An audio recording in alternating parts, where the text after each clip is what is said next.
Seu Jaime e dona Rosana. Como é que vocês chegaram na igreja?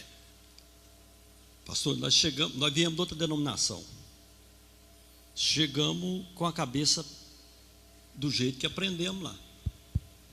Cheguei dentro da Igreja Universal, tudo contrário. Pode ficar com o senhor, dá um para ela aqui. Tudo muito diferente. Eu não sei se alguém aqui veio de outra denominação, como eu vim, mas tudo estranho. Estranho como? Tão estranho que eu era bem relacionado da outra igreja que eu vim. Quando eu vim para a Igreja Universal, eu lembro muito de um amigo meu, um banheiro de profecia, de profeta lá. Ele veio e falou para mim um negócio. E eu aprendi muito a Bíblia, leio sempre a Bíblia. A vida dos crentes é ler a Bíblia. E eu aprendi a Bíblia. Eu lembro que ele chegou em mim e falou assim: esse povo vai roubar de você. E eu já bem quebrado, situação financeira muito ruim, eu falei: esse povo vai roubar de você. Roubar o quê? Como é que o senhor estava financeiramente? Mas o que eu achei interessante foi o seguinte: na hora eu falei para ele assim: mas está escrito que Jesus viria como se fosse ladrão. Eu acho que foi até o Espírito de Deus mesmo que falou comigo ali naquele momento. Eu falei: opa, acertei um aqui. Ele viria como se fosse ladrão, então eu estou no meio da turma certa. E cheguei na Igreja Universal e falar de sacrifício, de oferta, aquelas coisas que eu não tinha costume. Mas aconteceu uma coisa interessante. Uma filha minha de 15 anos apareceu com câncer na língua. E aí o que aconteceu? Fez os biópsias, fez em São Paulo, fez para todo lado. Tinha que cortar a língua, tinha que fazer mais não sei o quê. E eu ouvi falar de sacrifício que Deus fazia e não sei o quê. Eu fiquei muito preocupado, porque a minha esposa, ao que ela ficar sabendo, eu falei: vai morrer. Ao que ela ficar sabendo desse problema da minha filha. Vamos ver quanto vai ficar esse tratamento aí. Fez um levantamento na época. O médico falou: não, vai ficar em 15 mil. E eu já pensei comigo o que eu ia fazer. Só que eu não sabia qual seria a ideia dela. E ela bateu em mim e falou: vamos pôr esses 15 mil no altar. Foi interessante. Pus os 15 mil no altar e pensei, e nasceu dentro de mim. Eu falei: se eu tenho 4 filhos, 3 filhos, se morrer um, sobra 2, eu não estou bem ainda. Tranquilizei. E desapareceu esse câncer, que até hoje eu nunca vi notícia dele. Tinha que rapar a cabeça dela, tinha que cortar a língua, ela não ia. Mesmo sem entender direito do sacrifício, o senhor colocou os 15 mil eu crendo. Pus os 15 mil. Ainda falou assim: eu tenho 3 crendo. filhos. Eu já estava na Igreja Universal, eu já estava ouvindo aquilo, mas não estava dentro de mim. Mas a hora que eu vi esse efeito desse sacrifício, aí sim. O senhor tomou gosto. Aí eu falei assim: agora eu descobri o caminho da mina. Interessante, no que eu coloquei o dinheiro no altar, nasceu dentro de mim uma tranquilidade. Eu falei assim: se morrer, sobra 2. E por incrível que pareça, às vezes o Jaime assim, às vezes esquece, que na época a gente estava apertado. E Deus, assim, nesse propósito que a gente fez, surgiu a oportunidade dele alugar um cômodo lá para uma loja que chama Novo Mundo, lá que nós temos um local lá. E aí, na negociação, o cara pagou assim, o aluguel adiantou 3 anos.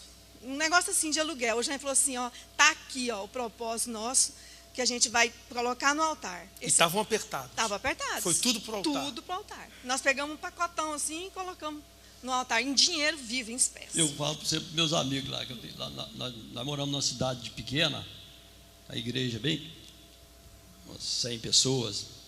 Uns 200, então sempre eu falo para eles, eu vejo umas pessoas lá sentadas lá, que a situação financeira não está boa. Eu falei: sei o que vocês estão fazendo aqui não. Aqui não é lugar de. Aqui é a casa da multiplicação, rapaz. Vamos. Interessante que nós fazendo comentário ali, nossa cidade pequenininha lá, ela tem uns 5 ou 6 que vai para Israel.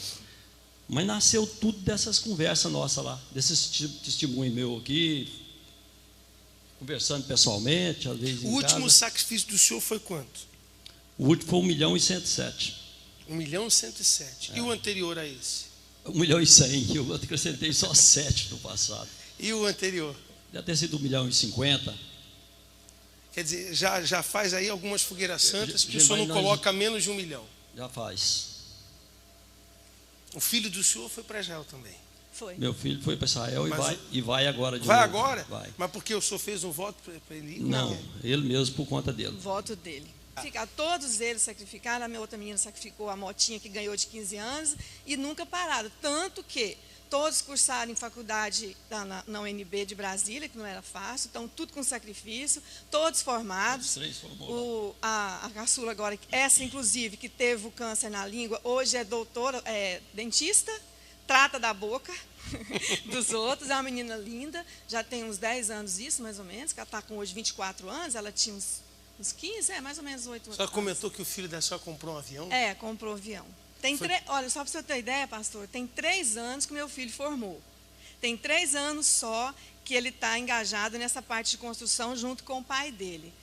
E só crescendo, só Deus dando ideia e ele colocando em prática. E agora ele comprou um avião próprio dele, que o Jaime colocou ele há uns 5 anos atrás para ser piloto, fazer curso. E ele tomou gosto e hoje, inclusive, está tendo o lançamento lá do nosso loteamento e construção, que ele é engenheiro civil, ele formou na UNB para engenharia civil. E ele, então, foi pilotando o seu próprio avião. Hoje foi a primeira viagem dele no avião. E quando o senhor chegou na igreja, estava endividado. Quando eu cheguei, estava endividado. Eu tinha casa de morar, mas eu pensava que se eu vendesse as coisas, que eu não tinha coragem de vender, que eu vivia muito de fachada, de ilusão, às vezes pagava as dívidas.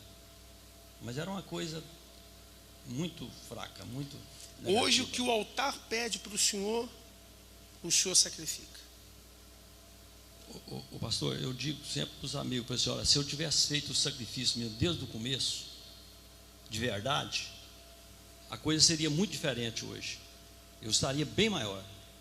Eu tenho certeza disso. Eu não posso falar que eu fiz um verdadeiro sacrifício, porque se eu falar, eu tô mentindo. Mas se fizer, já era. Quer dizer, de um tempo para cá que o senhor tem, então... De um tempo para cá, eu tenho. Hoje, uma das maiores riquezas que eu tenho não é o patrimônio, é essa consciência que o caminho está aberto, depende de mim. Só. A mão de Deus está estendida. Deus abençoe o senhor. Deus abençoe a senhora.